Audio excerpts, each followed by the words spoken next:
Dear students, मैं doctor पूर्णिमा Dixit second year inorganic आपको पढ़ा रही हूँ, जिसमें कोऑर्डिनेशन कंपाउंड्स अपन पढ़ रहे हैं और लगातार आगे बढ़ते जा रहे हैं चैप्टर में। आप लोगों ने कल पढ़ा था कि किस तरीके से उपसहसंयोजक यौगिकों का नामकरण किया जाता है, जो कि बहुत इम्पोर्टेंट है और पूरा क्वेश्चन ही इस पर आता है। साथ ही जो एक एक नंबर के क्वेश्चंस आते हैं, सबसे पहला क्वेश्चन उसमें भी नॉमेनक्लेचर ज़रूर इंक्लूडेड होता है। तो उस हिसाब से नॉमेनक्लेचर बहुत इम्पॉर्टेंट है, ज़रा भी इसमें गलती नहीं होनी चाहिए। कल आपको मैंने पढ़ाया था किस तरीके से उपसहसंयोजक यौगिक जब आपके सामने आते हैं तो सबसे पहले आप देखते हैं कि यौगिक क्या है, इसमें साधारण धन आयन है या संकुल वाला पार्ट धन आयन है, ऋण आयन बाद में लगा हुआ है, या संकुल वाला पार्ट ऋण आयन है और धन आयन पहले लगे हुए हैं। अगर संकुल वाला भाग धनावेशित या उदासीन हो तो धातु का नाम सीधे सीधे वैसे ही लिखा जाता है। संकुल वाले भाग में पहले लिगेंड के नाम लिखे जाते हैं अल्फाबेटिकल ऑर्डर में, उनकी संख्या को इंगित किया जाता है और उसके बाद धातु आयन का नाम। अगर संकुल वाला भाग धनावेशित या उदासीन हो, ऐसी कंडीशन में धातु का नाम साधारण वही लिखा जाता है जो उसका नाम होता है। और इस तरीके से आपने यहाँ पर 6 लिगेंड एमीन लगे तो आपने लिखा था हेक्सा एमीन, और फिर आपने लिखा कोबाल्ट, क्योंकि ये जो संकुल वाला भाग है ये धनावेशित है, इसीलिए बाहर ऋणावेश लगे हैं और इसीलिए हम धनायन या मेटल का नाम सीधा सीधा कोबाल्ट लिख रहे हैं, उसके आगे उसका ऑक्सीकरण अंक। ऑक्सीकरण अंक निकालने के लिए आप ये देखते हैं कुल मिला के संकुल उदासीन है या उस पर कोई चार्ज है। सेकेंड चीज, अगर ऋणावेश लगे हैं तो कितने ऋणावेश लगे हैं, वही ऋणावेश बताएंगे कि धातु आयन का ऑक्सीकरण अंक क्या है। तो इस तरीके से कल हमने ऐसे संकुलों के नाम लिखे जो कि संकुल वाले पार्ट धनावेशित थे या उदासीन थे। अब आज अगर संकुल वाला भाग ऋणावेशित है तो धातु के नाम क्या हो जाएगा। अगर बाहर साधारण आयन की तरीके से धनायन लगा है, इस बात का ध्यान रखिए कि अगर धनायन लगा है और कुल मिला के संकुल उदासीन है तो इसका मतलब क्या हुआ कि धनायन बाहर लगा है जितना उतना ही यहाँ ऋणावेश होगा, तभी ये पूरा उदासीन होकर के यहाँ पर लिखा हुआ है। यहाँ K3 लिखा है, आप जानते हैं K साधारण आयन है, प्लस चार्ज होता है एक, उसके ऊपर 3 संख्या में लगे हुए हैं, इसका मतलब बाहर धन 3 लगे हैं। तो क्या समझ में आया कि ये जो संकुल वाला पार्ट है ये ऋणावेशित होना चाहिए, तभी बाहर धनावेश लगा हुआ है। अगर संकुल वाला भाग ऋणावेशित होता है तो इसका मतलब ये होता है कि बाहर धनावेश लगा है और धातु के नाम के आगे 8 लग जाएगा, ATE8। जब भी बाहर साधारण आयन धनायन होता है, समझ जाइए कि धातु आयन के नाम के आगे 8 लगेगा, यानी संकुल वाला भाग ऋणावेशित है। इस तरीके से देखा जाए तो अब इसका नामकरण बिल्कुल वैसा ही करना है जैसे इससे पहले आपने किया है। फर्क सिर्फ इतना आएगा कि धातु आयन के नाम के आगे 8 लग जाएगा क्योंकि संकुल वाला भाग ऋणावेशित है। तो यहाँ पर लगा है पोटेशियम, है ना, तो 3 पोटेशियम यानी 3 धनायन बाहर लगे हैं। अंदर ऑक्सलेट एज लिगेंड लगा है संख्या में 3, और ऑक्सलेट IUPAC सिस्टम में नामकरण ऑक्सलेटो हो जाएगा, ई हटके ओ लग जाएगा और इस तरीके से ऑक्जिलेटो। तो संकुल में लिगेंड क्या है? ऑक्जिलेटो, जो संख्या में 3 लगे। ऑक्जिलेट पर आप जानते हैं 2 ऋणायन होते हैं ऑक्जिलेट पर, तो 2 ऋणायन होते हैं पर एक ऑक्जिलेट पर। इस तरीके से 3 यानी संख्या में 6 ऋणायन यहाँ पर ऑक्जिलेट लिगेंड पर उपस्थित है। 3 ऋणायन है और 3 धनायन ब्रैकेट के बाहर लिखे हुए हैं। इसका मतलब, और संकुल पूरा उदासीन है। 3 ऋणायन, 3 ऑक्जिलेट के 6 ऋणायन और 3 यहाँ है, तो 3 यहीं होने चाहिए, तभी जाके ये उदासीन होगा। तो आपको समझ में आया कि एल्यूमिनियम का जो चार्ज है, ऑक्सीकरण अंक है, वो +3 होना चाहिए, तभी +3 और +3 मिलकर के -6 को उदासीन कर रहे हैं। अब आप इसका नाम लिखिए। मैंने कहा ब्रैकेट के बाहर साधारण आयन अगर धनायन है तो उसको पहले लिखा जाएगा, और अगर ऋणायन है तो संकुल के नाम के बाद लिखा जाएगा। पहले हम लिखेंगे, हम संख्या लिखते ही नहीं है, इसलिए हो गया पोटेशियम। और चूंकि ये ब्रैकेट के बाहर है इसलिए बीच में जगह छूट जाएगी। अब हम संकुल वाले भाग का नामकरण करेंगे। ऑक्जिलेट 3 है संख्या में, तो हो जाएगा ट्राई, और ऑक्जिलेट IUPAC सिस्टम में हो जाएगा ऑक्जिलेटो,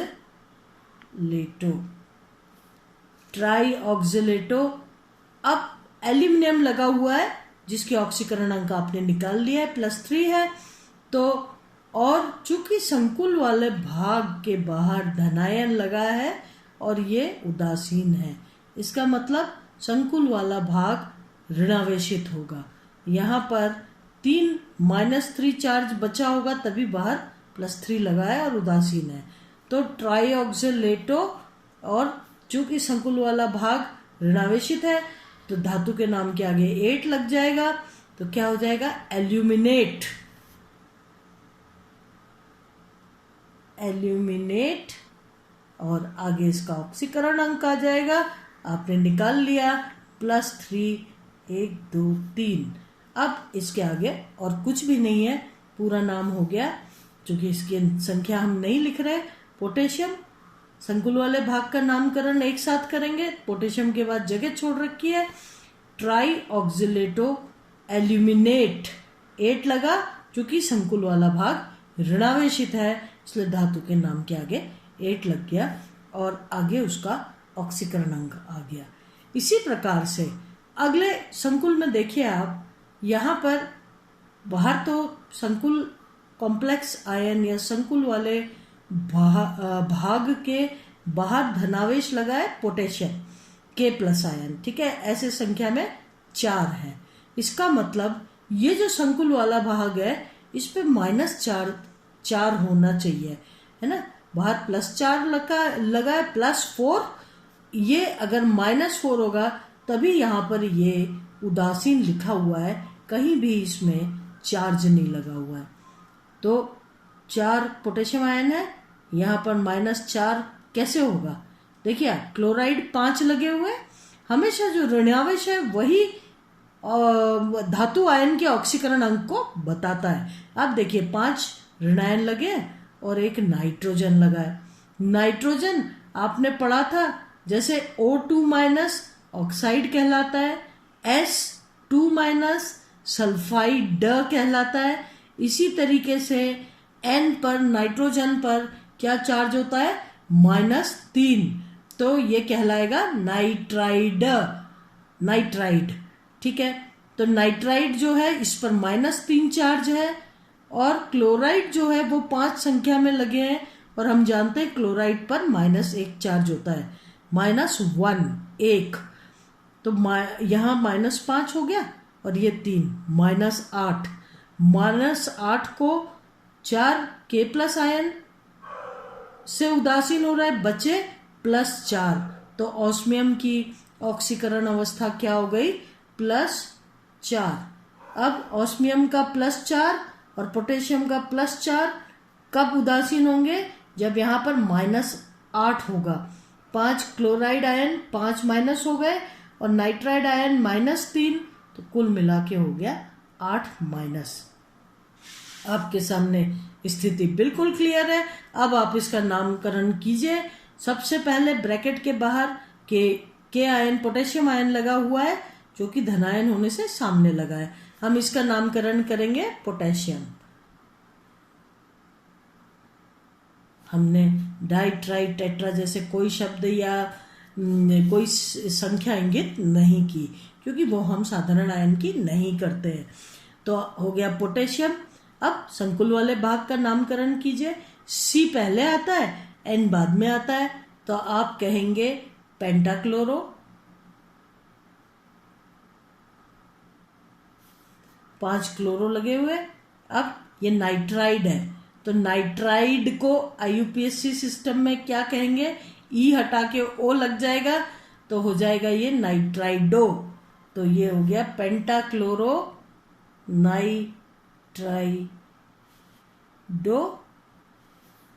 ऑस्मियम, ये OS osmium, iron ruthenium osmium. एक वर्ग में एक के नीचे एक ट्रांजिशन एलिमेंट्स में आते हैं।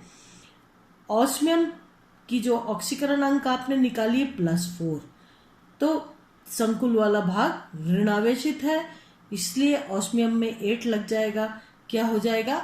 ऑस्मेट। ऑस्मेट नाइट्रोइडो ऑस्मेट, ऑक्सीकरण अंक है 4। ठीक है, ये हो गया पोटेशियम। सी पहले आता है इसलिए पेंटा 5 है संख्या में, पेंटाक्लोरो। नाइट्राइड है, -3 होता है इसके ऊपर, नाइट्राइड का हो गया नाइट्राइडो। और चूंकि संकुल वाला भाग ऋणावेशित है, इसलिए ऑस्मियम के नाम के आगे 8 लग के हो गया ऑस्मेट। ऑक्सीकरण अंक निकाल लिए हमने +4। नेक्स्ट सोडियम का कंपाउंड है। आप देख रहे हैं यहां पर संकुल वाले भाग में H2O3 लिगेंड लगा हुआ है। ये क्या हो गया? H2O3 थायोसल्फेट हो गया। नामकरण IUPAC सिस्टम में थायोसल्फेट से थायोसल्फेटो हो जाएगा। सोडियम लगा है कोष्टक के बाहर। सोडियम साधारण आयन है, संख्या में 1 ही लगा हुआ है। और ये जो मेटल है सिल्वर, इसको IUPAC सिस्टम में नामकरण आप भी जानते हैं अर्जेंटेट हो जाएगा 8 लगने के बाद। तो नाम क्या हो गया? सबसे पहले आप बोलेंगे सोडियम, जगह छोड़ के पहले इसको लिखेंगे थायोसल्फेटो। थायोसल्फेटो पर ऋण 2 चार्ज होते हैं और सोडियम पर +1 होता है। कुल मिला के संकुल उदासीन लिखा हुआ है, इसलिए -2, एक बाहर प्लस लगा है और दूसरा प्लस यहाँ पर होगा, तभी +2 से उदासीन हो जाएगा। तो नाम हो गया सोडियम। पहले सोडियम का लिखिए, सोडियम, जगह छोड़ के थायोसल्फेटो।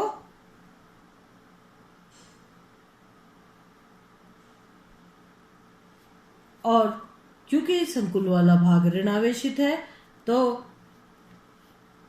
सिल्वर को अपन 8 लगाएंगे। अर्जेंटाइन में 8 लगाएंगे तो अर्जेंटेट हो जाएगा थायोसल्फेटो।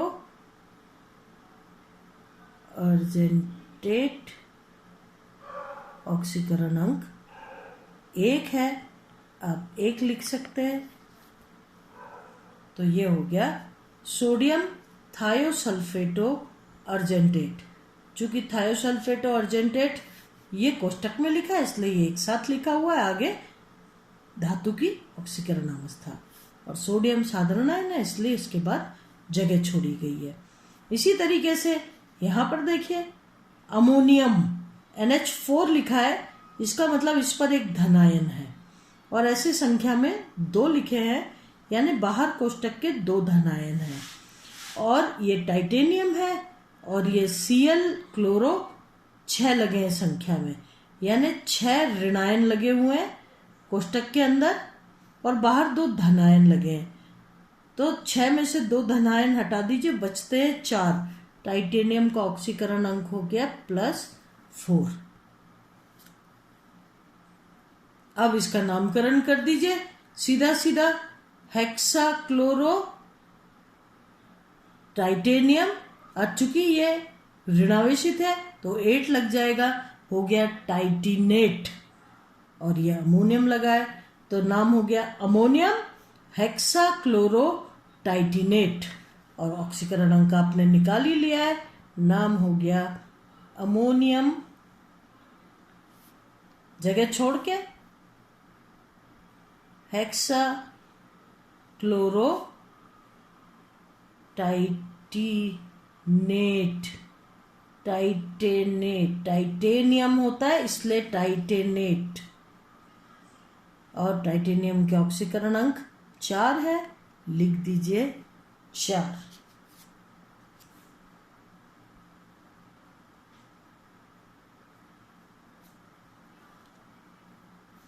अब इसके बाद देखिए ये एग्जाम्पल भी कुछ उसी प्रकार के हैं। इसमें 4 साइनो लगे हैं लिगेंड्स। साइनाइड है जिसको हम IUPAC सिस्टम से साइनो कहते हैं। धातु आयन निकिल लगा हुआ है और बाहर चार्ज लगा हुआ है। आपको कल भी मैंने बताया था, जब चार्ज लगा होता है, जैसे इसमें था यहाँ +2 चार्ज, तो लास्ट में हमने आयन लगाया था। उसी प्रकार से यहाँ ऋणावेश है लेकिन है तो आवेश ही ना, इसीलिए नाम के अंत में हम आयन लगाएंगे। तो सीधा सीधा संकुल वाला भाग दिया हुआ है, धातु आयन निकिल है और साइनाइड लिगेंड है जिसको साइनो कहेंगे हम। वहाँ 2 चार्ज लगे माइनस के, 4 साइनो के 4 माइनस चार्ज में से 2 यहाँ पर बच गए हैं। इसका मतलब 2 निकिल से उदासीन हो गए। निकिल का ऑक्सीकरण अंक हो गया +2। ठीक है, अब इसका नामकरण करिए सीधा सीधा। साइनाइड जो कि IUPAC सिस्टम में साइनो कहलाते हैं, संख्या में लगे हैं 4, तो हो गया टेट्रा साइनो निकिल। और चूंकि ऋणावेश लगा है तो निकिल के नाम के आगे 8 आ जाएगा, टेट्रा साइनो निकलेट। और इसकी ऑक्सीकरण अवस्था निकल करके आई है +2, इसीलिए यहाँ पर निकलेट के आगे 2 लगेगा। और चूंकि ये आयनिक फॉर्म में लिखा हुआ है, -2 है इसमें, तो आयन जगह छोड़ के। अब इस उदाहरण में अगर हम देखें तो साधारण आयन पोटेशियम लगा हुआ है। इसके बाद धातु आयन जो उपसंयोजन क्षेत्र में है या ब्रैकेट के अंदर है, धातु आयन है आयरन, लिगेंड है साइनाइड, 5 संख्या में लगे हैं और NO लगा है। NO नाइट्रोसिल या नाइट्रोसीलियम आयन दोनों ही हो सकता है। दोनों के केस में यहाँ NO ही लिखा जाएगा। अब हम कैसे डिसाइड करें? यहाँ पर देखिए 5 साइनाइड समूह लगे हुए हैं। इसमें से बाहर K3 लगा हुआ है, यानी +3 बाहर है। ये -5 हो गया, ये +3 है। अब -5 आयरन की साधारणतः ऑक्सीकरण अवस्था होती है +2 और +3, ये हम जानते हैं। तो अगर ये +3 हो तब तो इसका एडजस्टमेंट नहीं होगा। साइनाइड 5 ऋण आयन है और NO जो है ये प्लस भी हो सकता है और उदासीन भी हो सकता है। अगर ये +3 हो और ये भी प्लस हो तो +4 हो जाएगा और 3 7 हो जाएगा, ऐसा नहीं हो सकता। इसलिए हम सबसे पहले NO को नाइट्रोसिल मानते हुए NO उदासीन मान रहे हैं।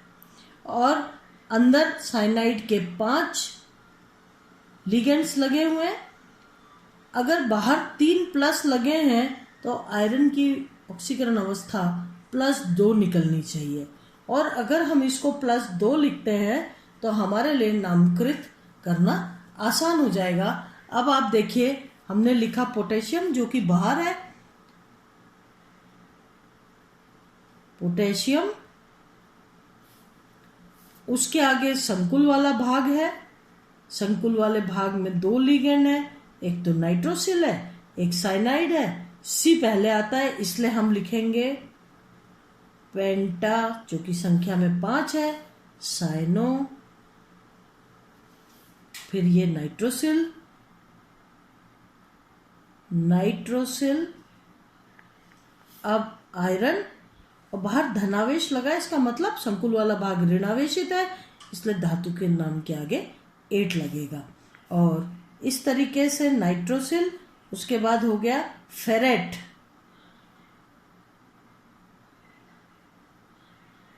ऑक्सीकरण अंक लिखिए 2,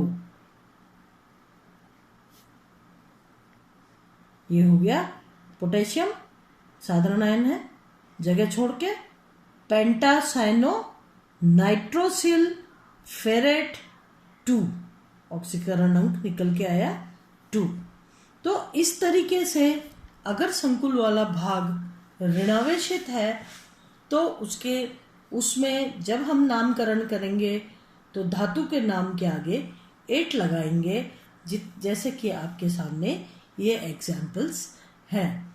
अगर वो उदासीन है संकुल वाला भाग या धनावेशित है तो धातु का नाम वैसा का वैसा ही लिखेंगे जैसा आपने ये कल पढ़ा था।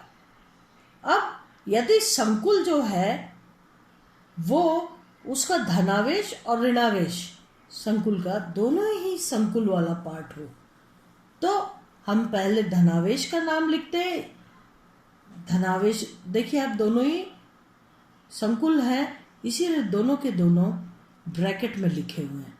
ऐसी कंडीशन में आप पहले धन संकुल का नाम लिखेंगे, फिर ये ऋण वाले भाग का नाम लिखेंगे। अब धन वाले भाग में आप देखिए 4 तो एमीन लगे हुए हैं और प्लेटिनम है। यहां पर जितना धनावेश आएगा यहां पर उतना ही ऋणावेश आना चाहिए। अधिकतर उदाहरण इसी प्रकार के हैं। तो आप देखिए, अगर ये टेट्राएमीन है तो प्लेटिनम पर कितना चार्ज आए कि यहाँ पर जितना प्लस चार्ज आए उतना यहाँ पर माइनस चार्ज आ जाए। आप हमेशा ही पहले लिगेंड को देखते हैं कि लिगेंड कितने ऋणावेशित हैं। यहाँ पर 4 क्लोरो समूह लगे हुए हैं, है ना। तो इसका मतलब क्या हुआ कि प्लेटिनम पर अगर +2 चार्ज हो तो 2 यहाँ पर 4 क्लोराइड के -4 में से 2 प्लेटिनम के प्लस आयन के साथ उदासीन हो जाएंगे और यहाँ रह जाएगा -2। उसी तरीके से इस प्लेटिनम का भी ऑक्सीकरण अंक यदि +2 है तो यहाँ पर आ जाएगा +2, क्योंकि NH3 जो है ये उदासीन है। तो ये हो जाएगा NH3 प्लेटिनम, यहाँ आ जाएगा +2 और यहाँ आ जाएगा -2। अब ये दोनों का नाम लिख सकते हैं, सीधे सीधे आपको पता चल गया। अगर +2 है तो प्लेटिनम की दोनों ही जगह ऑक्सीकरण अंक +2 है। नाम हो जाएगा इसका, पहले धनावेश वाले संकुल का नाम लिखते हैं, फिर ऋणावेश वाले संकुल का नाम। ये हो गया टेट्राएमीन,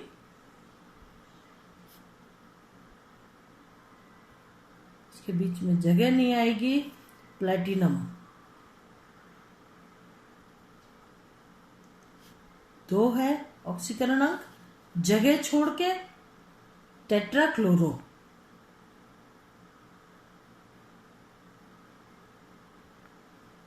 और आप जानते हैं पार्ट अगर नेगेटिव है, ऋणावेशित है, तो प्लेटिनम के आगे 8 लग जाएगा, हो जाएगा प्लेटिनेट। टेट्राक्लोरो प्लेटिनेट ऑक्सीकरण 2, ये नामकरण हो जाएगा।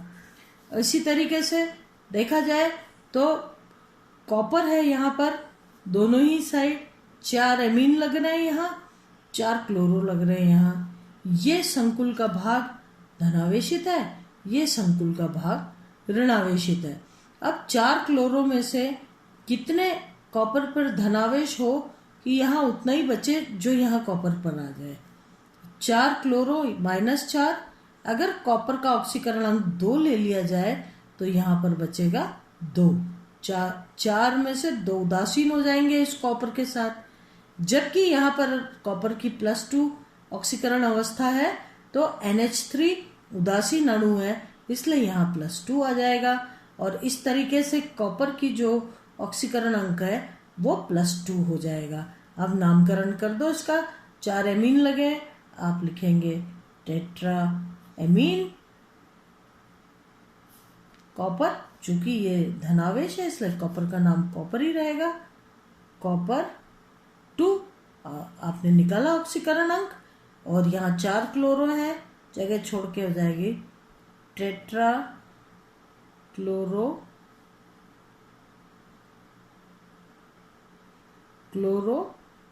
अब कॉपर है तो नेगेटिव ऋणावेशित है तो क्यूप्रेट हो जाएगा, क्यूप्रेट 2।